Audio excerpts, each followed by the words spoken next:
So, I don't know if you've heard, maybe you have, maybe you haven't, but the FDA approved another medication for weight loss. Now, this medication, it's pronounced Zepbound, and you're probably wondering, what is it? Is it safe? Does it have any side effects? Is it effective? These are all things I'm going to discuss in this video. Basically, you can use this video as a primer before you go talk to your healthcare provider about the medication. Ladies and gentlemen, you hear that?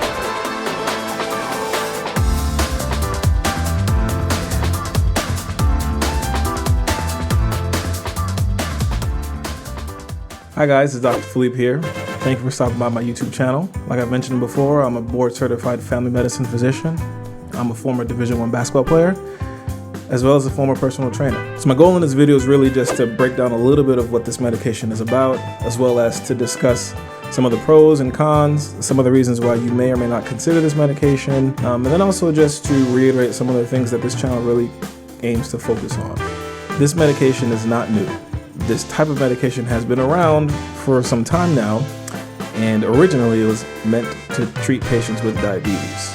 What makes this different from Ozempic or Wegovy, aka semaglutide, etc., is that it's a combination of two specific things, where you have GLP-1 and you have GIP. And so this new medication, it's actually the both of them combined. And both of those affect the body chemistry in a way that affects your absorption as well as your digestion, thereby making you fuller longer and reducing your appetite. Now, some of the same things that semaglutide can cause, this can cause as well. You need to have a conversation with your healthcare provider to discuss whether or not this medication is right for you. And you also need to understand one very, very, very important caveat. When you read through the data, the patients that have shown to have the most profound weight loss and for it to be sustained over a long period of time have quality exercise as well as a healthy diet. Remember, it is very important that you eat healthy and you exercise. So the question really is whether or not these types of medications are a gold mine. We have this dangerous idea or this dangerous philosophy of applying theoretical short-term solutions to long-term problems. And I'm not trying to say that medications don't have their place, because they certainly do.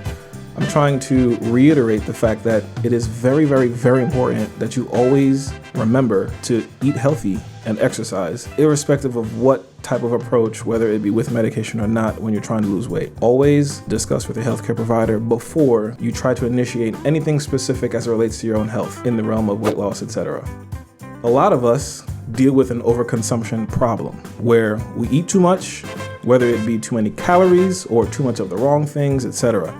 So sometimes, in order for us to lose the weight, we want or need something to help reduce the cravings, whether it be sugar cravings or just food cravings in general. And so this medication is another one that does help with that specifically, but it's not without its potential side effects. So before you even consider this new medication, you really want to consider its potential side effects. And yes, there are always potential for side effects. Some of the more common ones include nausea, diarrhea, vomiting, constipation, and then obviously injection site reactions and things of that nature. And obviously, if you do a quick Google search, you can probably find some information, whether it be on the website for the medication or just online, to find a list of different potential side effects. Now, that doesn't guarantee you'll get side effects. It's just that the potential for side effects occur because you're altering your body chemistry different than what it was prior. So you're probably thinking, okay, if I take this medication, I'm aware of the side effects, that's fine. I want to lose weight and I want to lose weight fast.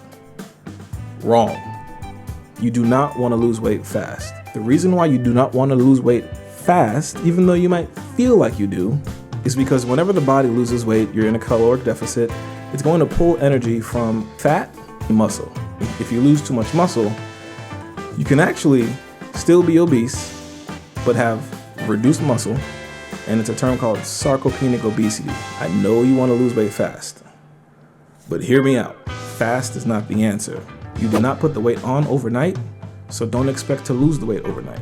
Your long-term solution will always be to eat healthy and to exercise.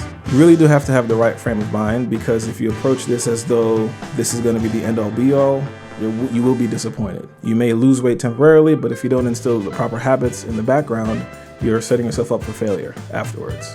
So again, this new medication is not technically new. It's repackaged It's a diabetes medication repackaged for weight loss. The way that it works, generally speaking, is going to reduce your appetite by slowing digestion, among other things.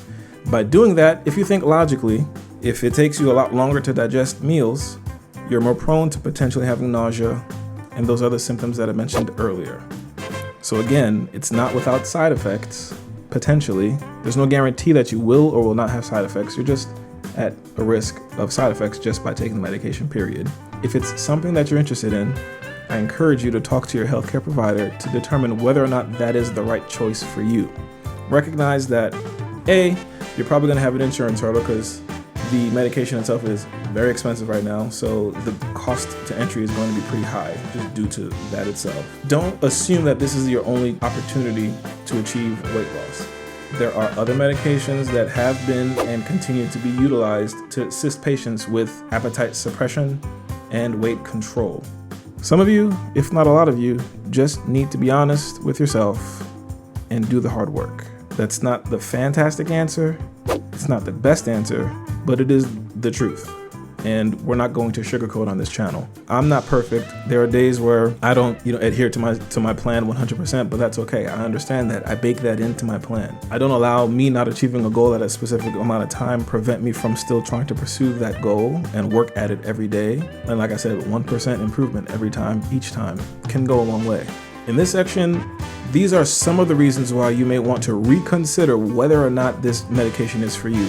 Similar to semaglutide or Ozempic, if you have a history of thyroid cancers, things like multiple endocrine neoplasias, if you have a history of pancreatitis, aka pancreas inflammation, if you have gallbladder issues, if you have kidney disease, diabetic retinopathy, things such as individuals who experience depression or suicide thoughts, those are reasons that you want to reconsider seeking this medication. But again, talk to your healthcare provider who can speak to you in more detail about your specific health circumstance and whether or not this is the medication for you.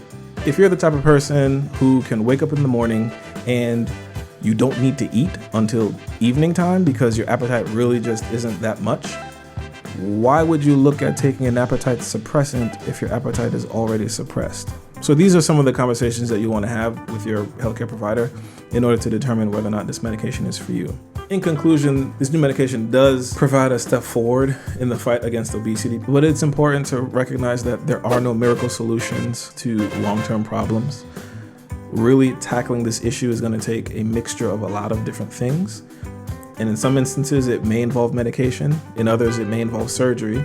But in every situation and circumstance, it will always, always, always involve a healthy diet and quality exercise, preferably both anaerobic and aerobic exercise. So keep that in mind on this weight loss journey. Stay tuned for the next video. Don't forget to like, comment, and subscribe. And drop a comment below. Share some advice, some tips that you've enjoyed or you've benefited from on your healthcare journey. And thank you again for stopping by on my channel.